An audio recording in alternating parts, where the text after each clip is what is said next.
Ya, oke. Kita sekarang masuk di bagian pertama. Kita di section ke-10 ini membahas mengenai subqueries ya. Yang pertama, di chapter pertama ini kita membahas mengenai fundamentals of subqueries. Jadi dasarnya dulu ya. Karena yang akan kita pelajari di objektif hari ini itu adalah setelah menyelesaikan pembahasan ini, partisipan diharapkan mampu ya mendefinisikan dan menjelaskan tujuan dari subqueries. Terus kemudian membuat single row subquery ya dengan ataupun di dalam klausa where. Terus kemudian membuat atau membedakan dulu ya antara single row subquery dan juga multiple row subquery ya. Jadi kita di sini dikenalkan kenapa sih kita membutuhkan subquery ya. Di sini dikenalkan dengan satu contoh kasus gitu kan ya. Jadi misalkan kita mau diajak teman itu ke penonton gitu ya. Terus kemudian untuk menentukan ya atau tidak, itu kita punya pertimbangan lain yang kita nggak bisa tentukan sekarang itu bisa atau enggak gitu ya. Misalkan pertimbangan lain itu ya kita harus tanya ke orang tua gitu kan ya. Ini kalau anak sekolah, tapi kalau anak kuliah ya nggak mungkin tanya ke orang tua gitu kan ya. Jadi mungkin tanya ke yang lain gitu. Jadi poinnya adalah nggak bisa kita langsung bisa tentukan. Kita harus tahu hasil pertimbangannya dari yang lain. Jadi bertanya dulu ke orang tua atau ke orang lain yang mengambil pertimbangan lainnya tadi gitu kan ya. Nah, itu adalah contoh-contoh dari subquery. Oke.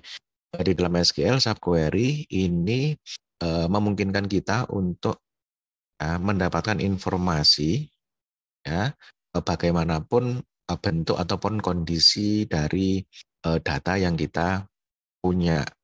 Ya, artinya kalau datanya itu record untuk menyelesaikan yang berjenis subquery ini itu kita belum tahu ya kita bisa tuliskan sekaligus gitu ya dalam subquery. Ya. Nah, bagaimana poin kedua ya? Bagaimana ketika kita itu mau menulis query tapi kita nggak tahu kondisi where-nya itu pastinya berapa gitu ya? Nilainya atau value-nya berapa? Ya, nah itu kita bisa selesaikan dengan subquery. Ya, di sini keywordnya adalah subquery execute to find the information you don't know. Ya, jadi di kondisi di mana syntax where-nya atau kondisi tertentunya itu kita belum tahu juga gitu ya. Ya kita harus query juga ya. Oke. Ya, the outer query. Jadi ada istilah outer query. The outer query use that information to find out what you need to know. Ya, jadi di outer query ini dan nantinya ya menggunakan informasi yang di inner query gitu kan ya. Jadi subquery itu pembahasan tentang mengkombinasikan dua query ya. Ada inner query, ada outer query di dalam satu apa istilahnya satu sintaks gitu kan ya. Oke. Nah, sehingga nanti bisa menghasilkan tabel yang kita inginkan ya. Jadi subquery ini embedded ya in a clause of another select statement. Jadi dia berada di dalam atau ya seakan-akan ya. Jadi di sini ada select statement yang di luar, terus di dalamnya ini ada select statement. Ya, itu adalah subquery ya, kalau yang ininya ya. Oke. A subquery is the main query. Jadi kalau di dalam kondisi yang subquery seperti ini, yang dieksekusi pertama kali adalah yang dalamnya dulu ya. Jadi select ya, terus kemudian kolomnya from nama tabel. Ya, jadi yang dioperasikan dulu yang dalam dulu baru yang di luar. The result of the subquery is used by the main auto query. Jadi yang di dalam itu hasil berapa, baru dia dioperasikan dengan where-nya itu. Berarti select kolom from nama tabel where hasil kondisi dari yang inner query tadi atau subquery tadi. Ya, subquery ini bisa dimanfaatkan di klausa where having, dan juga di from. Ya. Oke. Ya, sintaksnya adalah yang ini ya. Jadi yang di luar itu select di outer query gitu kan ya. Terus kemudian yang di dalam itu adalah inner query. Ya, guideline atau karakteristiknya dari subquery ya. Yang pertama, subquery is enclosed in parenthesis, ditutup tutup kurung ya, buka kurung tutup kurung gitu ya. Terus kemudian dia ditempatkan di sebelah kanan comparison condition ya, di sebelah kanan ya, sebelah kanan comparison condition. Misalkan nanti pakai where apa gitu kan ya, lebih besar atau sama dengan atau in atau apa nanti kan ya, itu dia selalu ditempatkan di sebelah kanannya ya, comparison condition. Kemudian outer query dan inner query. Outer query itu yang luar, ya. Inner query itu yang dalam. Dia bisa mendapatkan data dari tabel yang berbeda. Ya, jadi tidak inner sama outer tidak harus di tabel yang sama ya. Terus kemudian ketika kita mau melakukan sorting atau pengurutan ya, ini klausa order by ini harus ada di klausa yang outer query ya. Jadi di klausa yang outer query. Jadi misalkan di sini kan ada inner query. Jadi setelah ini baru kalau misalkan kita mau order, itu harus setelah ini baru di order by. Ya, itu berarti tandanya dia ada di outer query. Kemudian subquery tidak boleh memiliki order by clause sendiri ya. Jadi kita nggak boleh mengurutkan tab query atau query yang di dalamnya ini ya. Kita nggak bisa urutkan, nggak ada ordernya ya. Kemudian limit pada dasarnya limit ataupun batasan berapa sih kita bisa melakukan subquery gitu kan ya. Itu pada dasarnya tidak ada batasnya. Nah, batasnya itu hanyalah buffer memori ya yang diberikan kepada kita. Jadi biasanya karena subquery itu kan hasil dari subquery atau hasil dari yang inner query itu kan tidak disimpan dalam persistent table. Jadi dia hanya disimpan dalam memori saja. Sehingga nanti bisa kalau nggak dikendalikan itu bisa memperbanyak ini ya penggunaan memori. Jadi ya biasanya dibatasi untuk buffer size-nya ya untuk dimanfaatkan sebagai subquery itu kita dibatasi berapa. Maksudnya adminnya yang membatasi ya. Adminnya nanti akan dibatasi kalau kita berada dalam sistem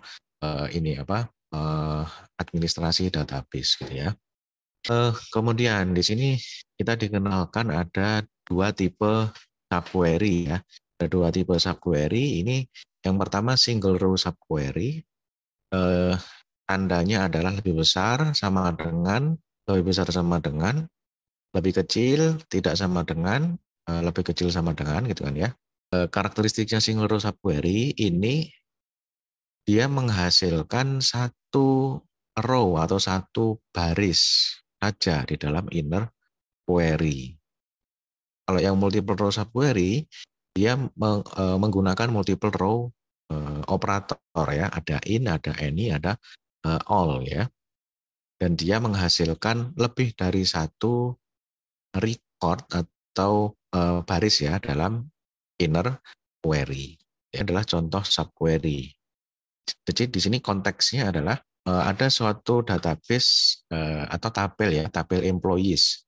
Kita ingin tahu siapa saja sih karyawan yang dipekerjakan setelah Peter Vargas. Nah, tapi kita nggak bisa langsung tahu ya, kalau dengan informasi yang di poin pertama ini. Nah, yang perlu kita lakukan ya, yang pertama kita harus tahu adalah kapan sih si Peter Vargas itu dipekerjakan gitu kan ya. Di Peter Vargas itu dipekerjakan kapan? Ya. Oke. Nah, kalau sudah tahu hire date-nya si Vargas, ya, Anda nanti bisa mengoperasikan ya. Jadi siapa saja yang dipekerjakan setelah Peter Vargas. Nah, logika tersebut itu bisa atau dituangkan dalam ya bagian yang ini ya, bagian yang di query ini ya. Oke, jadi di sini ada bagian yang outer query yang tidak ada tanda kurungnya, ya. Terus kemudian ada bagian yang inner query, ya. Untuk melaksanakan poin 2, ya kita harus tahu dulu when was Peter Vargas hired, gitu kan ya. Jadi di sini mungkin saya bacakan dulu ya. Select nama kolom yang diinginkan from nama tabel, terus kemudian where hire date lebih besar dari, gitu kan ya. Kita ingin tahu informasi siapa saja karyawan yang dipekerjakan lebih akhir atau setelah tanggal tanggal hire-nya si Vargas itu kan ya. Nah, di tanggal hire-nya Vargas kita belum tahu, maka kita buat sub query. Caranya adalah select hire date from employees where last name sama dengan petik exact Vargas gitu kan ya. Jadi hasilnya dari subquery itu kan apa? Date ya. Hasilnya adalah date ataupun hire date-nya si Vargas ya. Nah, ketemu hire date-nya si Vargas, oh ternyata si tanggalnya si Vargas itu sekian gitu kan ya. Nah, baru ini dioperasikan di sini. Jadi yang seluruh employee yang dipekerjakan setelah hire date-nya Vargas itu nanti ditampilkan seperti ini ya. Kita cobakan dulu ya. Seperti ini. Nah, jadi kalau misalkan kita mau subquery-nya si Vargas ini berapa sih? Kita cari tahu gitu ya, kita run. Ternyata hire date-nya si Vargas itu 9 Juli 1998 kayak yang dihasilkan. Nah, kita mau cari karyawan siapa saja yang hire date-nya setelah ini gitu kan ya. Itu kita bisa laksanakan, kita bisa eksekusi seluruh query-nya. Ya, ini adalah subquery dan outer query gitu ya, atau inner query dan juga outer query.